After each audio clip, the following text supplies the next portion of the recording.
So the Boston Bruins, before the trade deadline, made a slew of moves, including involving 3 huge ones, one involving their captain. We'll get to all the Boston Bruins moves before the trade deadline, plus one other trade from all in the trade deadline day. We'll get to all of that coming up right now.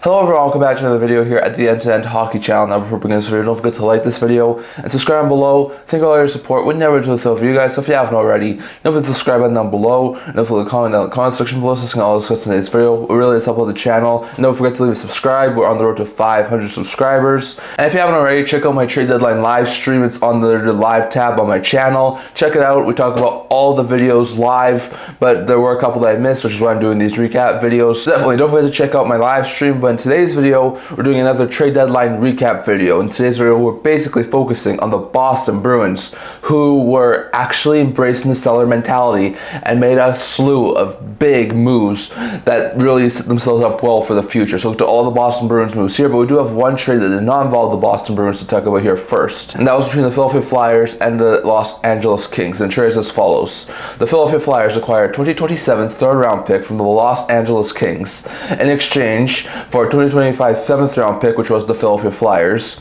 and Andrei Kuzmenko was 50% of his contract retained. So this is an interesting move here from these two sides. For the Flyers side, it acquired Kuzmenko along with Pelche in a 2nd-round pick a couple of months back from Calgary when they moved off Farabee and Frost. It didn't seem that they were really going to keep Kuzmenko for a long period of time. Kuzmenko, when he gets to a new place, really does well, but after a while he doesn't really do overly well. Like, he was great his rookie year in Vancouver, but then the following year he was bad. Then after the Flames acquired him last year, he was great, but this year he's not been overly fantastic. So Philadelphia gives him a chance to go chase the cup with Los Angeles if the Kings can somehow get by the Oilers or Golden Knights. But still, Kuzmenko is 29 years old. He's a left winger. He's in the final year of his deal. Very likely chance I think that Kuzmenko walks as a UFA and will sign a new deal elsewhere. But I think he could be a really good fit there for the Kings. Kuzmenko will only be making 2.75 against the cap, so with the 50% retained, so not a bad contract there for the Kings. Kuzmenko so far this year has 2 goals and 5 points in 7 games with Philadelphia, after he had 15 points in 37 games with Calgary. So only has 6 points, which is nowhere close to the 39 he had 2 years ago or 22 he had last year. So definitely a lot of a down season. He can still be a serviceable 3rd-line goal scorer for the LA Kings, and they wanted someone who can really shoot the puck. And Kuzmenko has shown in the past he can shoot the puck really well. And the Kings also get a 7th-round pick, which sort of helps balance out the draft capital after moving off a pick. The Flyers get a 2027 3rd-round pick, which is a 3rd-round pick that's a couple of years down the road. Not sure if the Kings will be a good team at that point or a bad team. It might be a low-end draft pick or it might be a higher-end 3rd-round pick. So we're going to have to understand that. But I think there's pretty good value there for Philadelphia to move off a pending UFA and get a 3rd-round pick in return. So interesting note there. I do think at this point in time that the Flyers do win this deal because the 3rd-round pick I think is a lot of good value for Kuzmenko. But if Kuzmenko helps the Kings get far in the playoffs, maybe we'll see this in a different light. So we're going to have to understand this. But Kuzmenko in a 7th-round pick go to Los Angeles in exchange for a 2027 3rd-round pick. And then we saw the Boston Bruins make a slew of moves before the trade deadline. 5 in total, the most on trade deadline days. So we'll start with the smaller one here. They made a swap of young players with the New Jersey Devils. The trade as follows: they acquired Daniel Messiul from New Jersey for Mark McLaughlin. Now that's an interesting swap there. Messiul's a 24-year-old defenseman. McLaughlin's a 25-year-old center. Both are going to be RFAs at the end of the year. McLaughlin has had some NHL experience, but very little. So far this year, had 12 games of NHL action, putting up 2 goals. His career, he has 6 goals in, I think, just over 25 games. So he hasn't had a whole bunch of NHL experience, been mostly an AHL level player, but has been a call-up option over the past couple of years.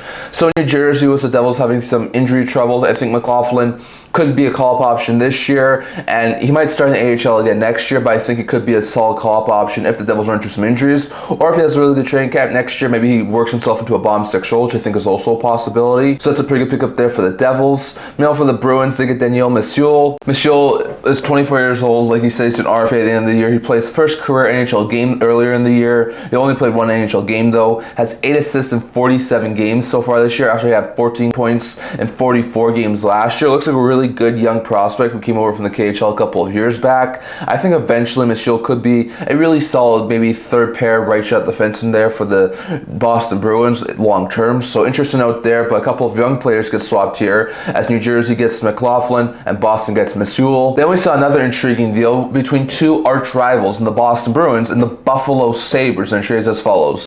The Boston Bruins moved the 2026 fourth round pick that they got in the Trent Frederick deal to the Buffalo Sabres in exchange for young defender Henri Jokiharju. Now, Jokiharju, just like Mitchell, is in the final year of his deal. Jokiharju is 25 years old. He's a former first round pick, 29th overall back in the 2017 draft. He's a right shot defenseman, can play second pair minutes, can play third pair minutes. Really is a solid guy to have in your lineup. So far this year, has had 3 goals and 6 points in 42 games after he had a career high 20 points in 74 games last year. He has had to deal with some injuries this year, which has kept him out of a couple of games. But still, he's a very talented defenseman. He's going to be RFA at the end of the contract, so very likely chance I think Boston will wind up bringing him back. If it doesn't work out, they can not qualify him and let him walk as a UFA. But still, I think Jokiharju could be a really solid second or third pair addition there for the Boston Bruins, especially after all the moves they made this year before the trade deadline. So interesting note there. But Jokiharju, who's a pretty solid young defenseman who wanted out of Buffalo, gets out to Boston in exchange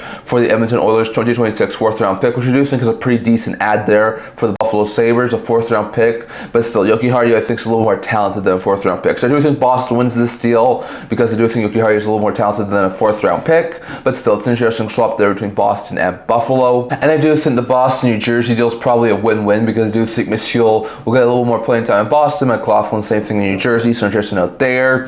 Next, going over to the 3 huge deals that the Boston Bruins pulled off. So first, the Boston Bruins, when they traded with the Colorado Avalanche, and trades as follows. They dealt Charlie Coyle and their 2026 fifth round pick to the Colorado Avalanche in exchange for Casey Mittlestadt, a conditional 2025 second round pick, and William Zellers. This is a massive deal for both sides. Now for the Avalanche, there's been a lot of talk with them moving off Mittlestadt. He was, I think, 33rd on my trade bait list, so there's a very likely chance I thought Mittlestadt would have been gone, and he does get dealt. They get Charlie Coyle. Coyle was not on my trade bait list because I thought there was a very unlikely chance that the Bruins would deal him, but they do. He's 33 years old. He's got this year and next year left of the cap hit of $5.25 million, and I think he is much more suited for a third line center role than Casey Mittlestadt ever was. I think Coyle, being the 3C behind Nelson and McKinnon in the Avalanche organization, will be a beautiful piece of work there for the Avalanche. So far, he's already got an assist in 1 NHL game with the Colorado Avalanche after having 22 points, including 15 goals in 64 NHL games with Boston. After he had a 60-point season last year, it's definitely been a little bit down year for Coyle, but still, I think in a third line center role,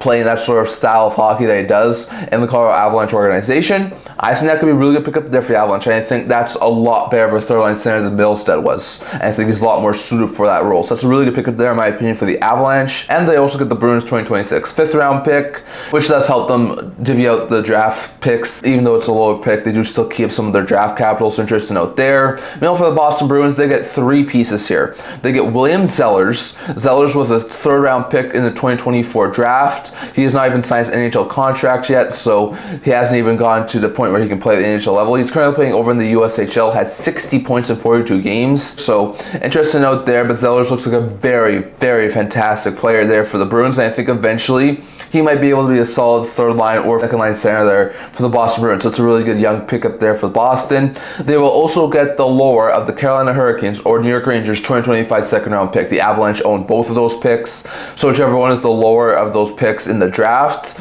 the Bruins will wind up getting. And the Bruins also get young center Casey Mittlestadt. Now Mittlestadt is 26 years old, is in the first year of its 3-year deal with the AAV of $5.75 million, so he'll have 2 years left on his deal after this year. Mittlestadt was dealt last year at the trade deadline after having 47 points in 62 games over in Buffalo. He had 10 points in 18 games following that with Colorado, was able to help Colorado get to the second round of the playoffs last year. This year, has had 11 goals and 34 points in 63 games, which isn't overly bad. It's nowhere close to the point totals he had the past 2 years.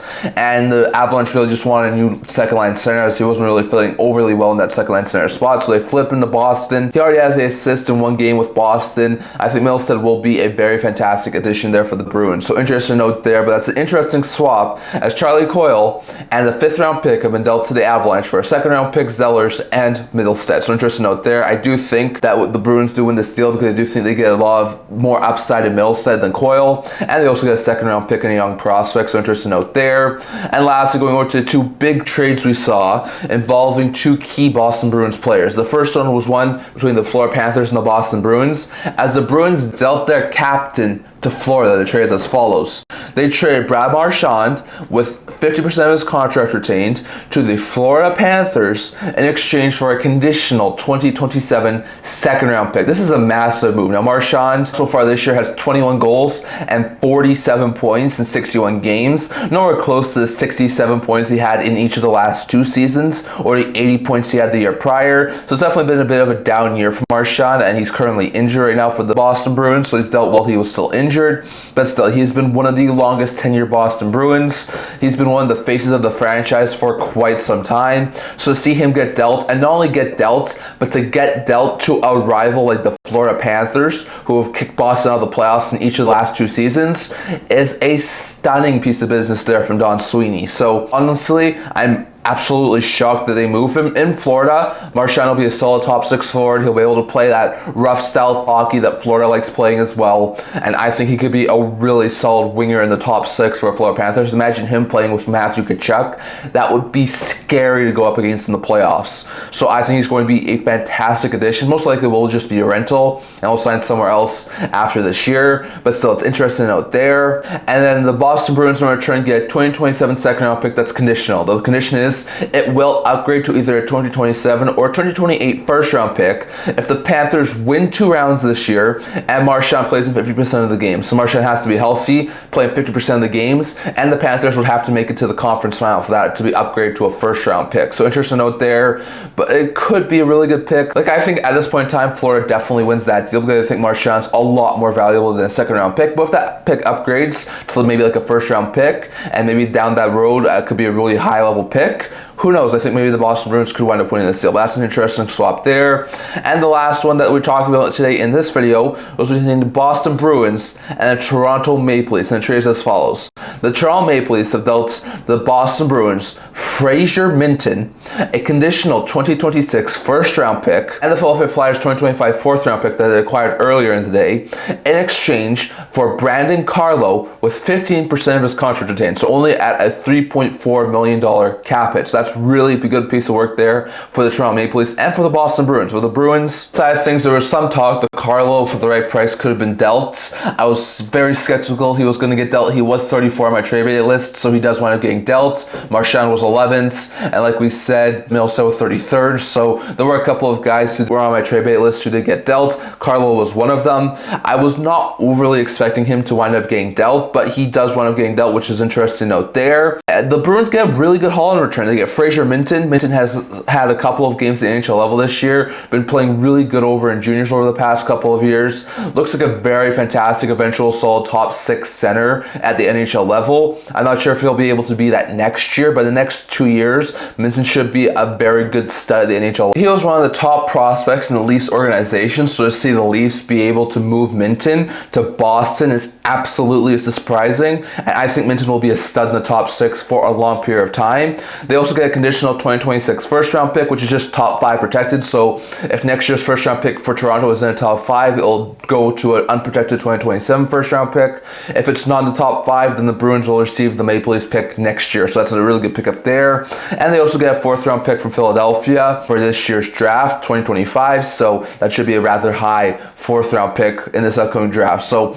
another really good pickup there for the Boston Bruins. For the Leafs, they get D Carlo. Carlo is on the younger side of things, only only 28 years old, so he's just entering the peak of his playing years. He's got this year plus 2 more seasons on his contract. Now at only a $3.48 million cap hit. So far this year, hasn't had an overly great season. One of his lower point totals at the NHL level, only having 1 goal and 9 points in 63 games with Boston. Already got into 1 game of NHL action with Toronto, so we'll see how he does in Toronto. I think he should be a very fantastic top 4 right shot defenseman on that Leafs blue line, and I think that could be a really fantastic pickup there for the Toronto Maple Leafs. So all in all, interesting trade here. I do think that the Bruins win it, because although I do think Carlo's going to be a massive improvement for that Leafs blue line, I do think Minton and a first-round pick is a really great haul here for Boston. So all in all, those are all the trades we're going to talk about into this video. Lots of moves. We saw Marchand go to Florida. We saw Carlo go to Toronto. We saw Coyle go to Colorado. We saw Monsieur be dealt for McLaughlin. We saw Jokiharju get dealt to Boston. And we saw Kuzmenko get dealt to Los Angeles. So definitely, I'd love to hear your guys' thoughts on who you think won these deals and what are your opinions on all of this down in the comment section below. So I'm going to talk for today. I'm going to tell you this video. If you'd like to subscribe below. Thank you for all your support. We're never to without you guys. So if you haven't already, don't forget to subscribe button down below. Don't forget to comment down in the comment section below. So all discussed in today's video. Also a blog, comment news, rumors, analysis, stuff like that. So check that out. I'll leave a link to that down in the description below. I can't see you guys all for the next video. See you guys soon.